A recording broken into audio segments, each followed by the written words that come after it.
भगवंताचं नाम घेईल, नारायण नामाचा उच्चार करेल, त्यास मृत्यूदंड देण्यात येईल. चहूकडं भीतीचं वातावरण पसरलेलं असताना दयाळू मातेनं मात्र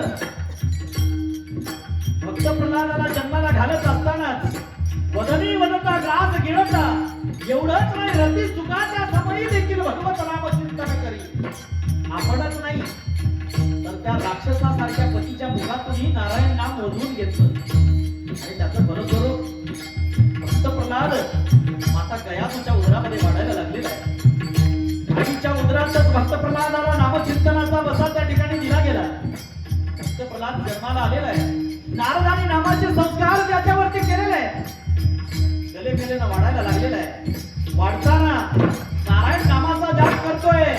आपल्या बाल सवंगड्याला देखील सांगायला लागलेला आहे, नारायण नामचिंतन घ्या.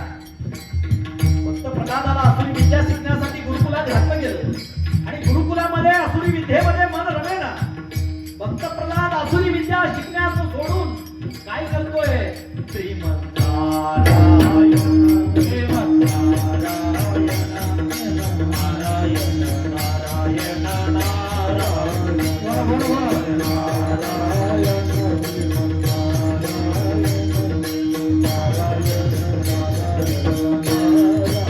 हळूहळू वार्ता पसरली.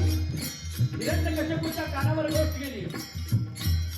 सगळेजण तुमच्या आदेशाचं पालन करताय, पण तुमच्या पोटी जन्माला आलेला तुमचा मुलगाच तुमच्या आदेशाची पायमल्ली करतोय, स्वतः भजन करतोय. एवढ्यापुरतं मर्यादित न राहता आपल्या बाल सवंगड्याला देखील भजन करण्यासाठी भाग पाडतोय.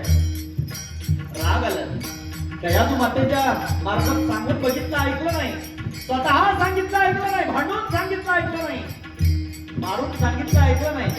गडेवरून लोटण्यात आलं, उकळत्या तेलातून काढण्यात आलं, माजक्या हत्तीच्या पायात देण्यात आलं आणि माजक्या हत्तीच्या पायामध्ये बसलेला भक्त प्रल्हाद काय करतोय,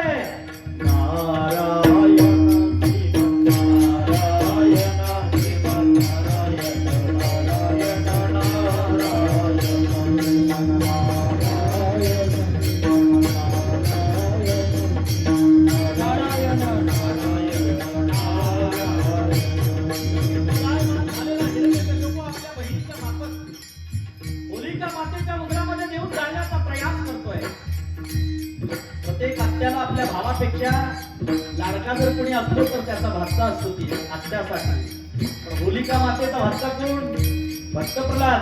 आत्या आपल्या मांडीवर घेऊन भक्त प्रल्हादाला जाळण्याचा प्रयास करते, पण होलिका माता जळून जाते आणि आत्याच्या मांडीवर बसलेला भक्त प्रल्हाद काय करतोय, नारायण श्रीमंत नारायण श्रीमंत नारायण नारायण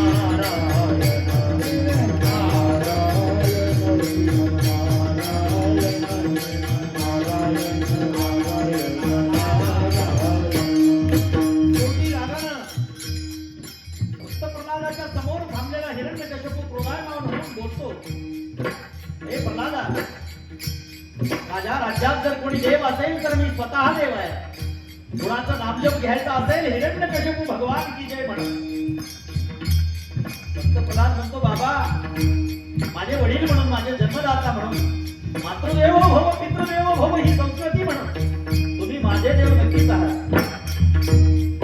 पण आपला सर्वांचा देव, या जगाचा जगपालक असलेला माझा भगवान परमात्मा तो नारायण आहे आणि त्या नारायणाचं नामचिंतन जर घेतलं तर निश्चित तुमच्याही जीवनाचा उद्धार होईल. आपल्या बापाला देखील नामचिंतन घेण्यासाठी सांगतोय. त्यावेळी क्रोधायमान झालेला हिरण्यकश्यपू म्हणतो, अरे सांग तुझा नाम म्हणतो, बाबा माझा नारायण जळी तळी अग्निकास्ती पाशाने होऊन उरलेला आहे. माझा नारायण माझाच आहे. माझा नारायण दुसरीकडे शोधण्याची गरज नाही. साठविला हरी हृदय मंदिरी, त्याच्यासाठी मला दुसरीकडे जाण्याची गरज नाही. जो कोणी आपल्या हृदया मंदिरामध्ये आपला भगवान परमात्मा साठवला त्यांची सरली येणार आणि झाला सफल. मला दुसरीकडे जाण्याची गरज नाही. तरी सांग तुझा नारायण कुठं आहे, सांग या खांबात तुझा नारायण आहे का, आणि हाक मार, बोला तुझ्या नारायणाला.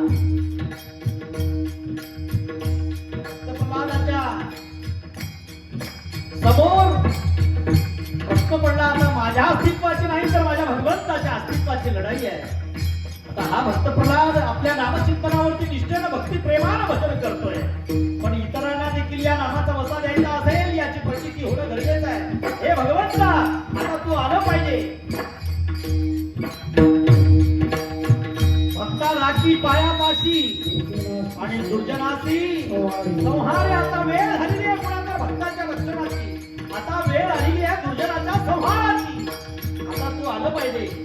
हाक मारली आणि हाक मारता क्षणी हाते सरसी उडी आणि घालून या स्तंभफोडीच्या खांबातून नरसिंह अवतार प्रगट झाला. आणि भक्त प्रल्हादाच्या डोळ्यात एकच त्याचा बाप असलेल्या नावडे जलधर माता पिता. भक्त प्रल्हाद म्हणला असता माझ्या बाबाला सोडा, पण राक्षस आहे तो नामचिंतनामध्ये आड येतोय.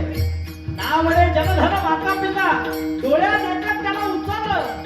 अफजल खानाचा वध जसा छत्रपती शिवाजी महाराजांनी केला तद्वत हिरण्यकश्यपूचा वध त्या ठिकाणी झालेला आहे. आणि अवघी जनता सुखावलेली आहे. आणि भक्त प्रल्हादाच्या समवेत अवघी जनता देखील आनंदानं काय करते. ला